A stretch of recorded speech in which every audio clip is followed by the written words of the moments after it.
आपने अपना नेता चुनना है, आपने अपना प्रतिनिधि चुनना है, आपने गुलाम नहीं चुनना है। अपनी वोट की ताकत को समझने का काम जरूर करें। वो विपक्ष मुक्त भारत चाहते हैं, उनके अंदर सहन शक्ति नहीं है अपने विरोधी विचार को सुनने की।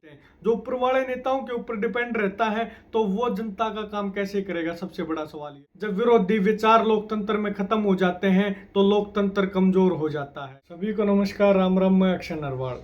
आप सबको पता है पूरे देश में चुनाव का पर्व चल रहा है, हर जगह मतदान हो रहे हैं। इसी क्रम में 25 तारीख को यानी कल हरियाणा में भी मतदान होने हैं। सबसे पहले तो आप सबसे अपील करना चाहूँगा कि मतदान जरूर करें, अपनी वोट की ताकत को समझने का काम जरूर करें। आपका जो भी काम है, आपका व्यापार है, आपका कारोबार है, आपकी पढ़ाई है, आपकी खेती है, आपकी चिकित्सा है, आपका स्वास्थ्य है, जो भी जितने भी तमाम काम आप समझते हैं कि जो आपसे रिलेटेड है, आपका बाजार है, हर चीज़ को राजनीति तय करती है। और जो राजनीति हर चीज़ को अपनी ज़िंदगी, आपकी ज़िंदगी की हर चीज़ को तय कर रही है, उस राजनीति को आप अपनी वोट से तय करते हैं। और तो इसलिए उस वोट का सही इस्तेमाल होना, उस वोट का सही बटन दबना, वोट के लिए सही बटन दबना बहुत ज़रूरी है, बहुत आवश्यक है। मैं आप सबसे अपील करूंगा कि आप लोग ज़रूर मतदान करें और जो राजनीति आपका सब कुछ तय करिए, उस वोट के माध्यम से आप उस राजनीति को तय करने का काम करें। और जब आप वोट डालने का काम करें तो आप याद करिएगा किसानों की हालात को, आप याद करिएगा उन पहलवाना के हालात को जिन्होंने इस देश को गर्व महसूस कराने का काम किया, लेकिन वो सड़क के ऊपर थे। आप याद करिएगा गांव के जो सरपंच थे, जो हरियाणा के सरपंच थे, जिन्होंने पंचकुला में लाठियां खाई, उस दृश्य को याद करिएगा वोट डालने से पहले। और याद करिएगा दर दर बेरोजगारी की वजह से दर दर की ठोकरें खा रहे नौजवान, अपने आप को, अपने टूटते सपनों को याद करिएगा। मैं अपील करना चाहूँगा सभी भाइयों से कि आप लोग इस लोकसभा के चुनाव में या कहीं विधानसभा के चुनाव भी हो रहे वहाँ भी मैं सबसे अपील करना चाहूँगा कि आपने अपना नेता चुनना है, आपने अपना प्रतिनिधि चुनना है, आपने गुलाम नहीं चुनना है।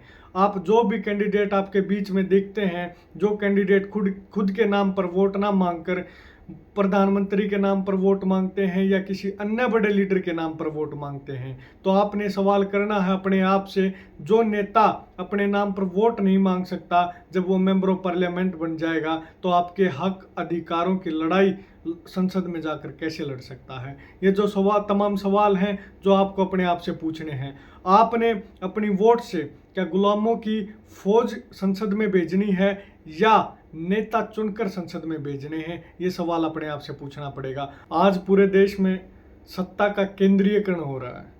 जो भी ऑर्डर ऊपर से आते हैं, जो भी बड़े बड़े नेता ऑर्डर देते हैं, उनको जो छोटे छोटे नेता कहूँ या उनको गुलाम कहूँ, वो लोग उस बात को फॉलो करने का काम करते हैं। उनके पास खुद की कोई आइडियोलॉजी नहीं होती, उनके पास खुद की कोई सोच नहीं होती, उनके पास खुद का कोई गिनवाने को काम नहीं होता। ऐसे गुलामों को चुनने की बजाय आपने नेता को इस बार चुनने का काम करना है। इस बात को आपने ध्यान में रखना है।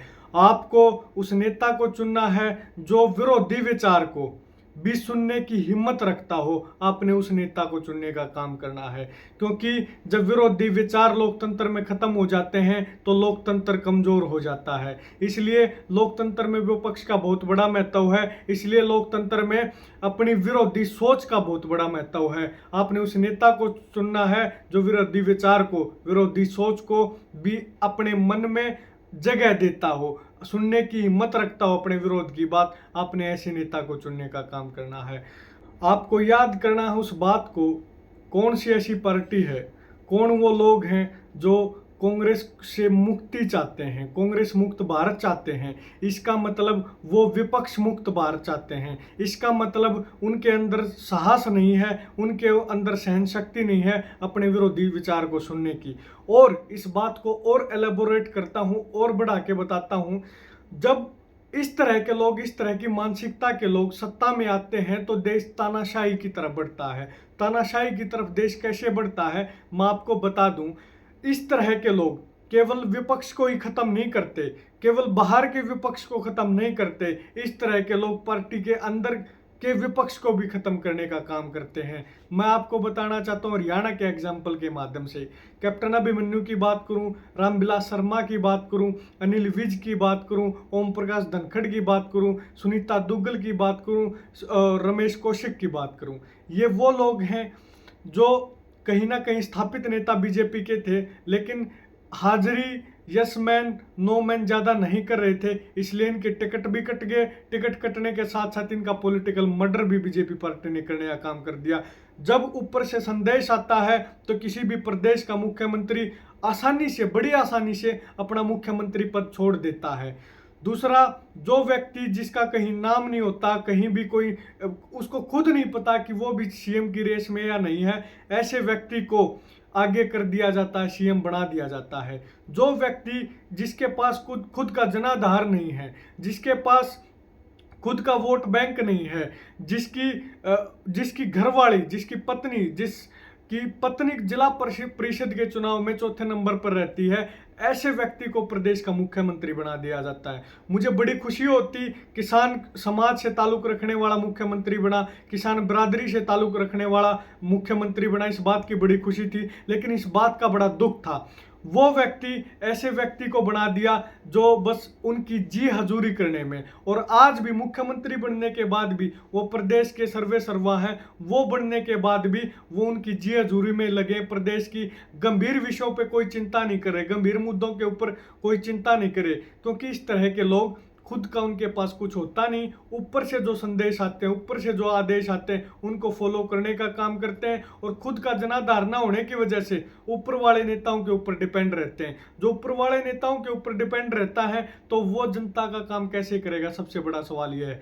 तो इस लोकतंत्र को मजबूत करना है, इस लोकतंत्र को मजबूत करने में युवाओं की सबसे बड़ी भागीदारी होगी, और इस भागीदारी में हर युवा सोच समझकर अपने विवेक का इस्तेमाल करते हुए वोट करने का काम करे। और नेता, मैं कहता हूं कि नेता को चुने, गुलाम को ना चुने। हम संसद में अपने नेता चुनकर भेजें, गुलाम को चुनकर ना भेजें। मैं बार बार अपील इस प्रदेश की जनता से ये कर रहा हूं।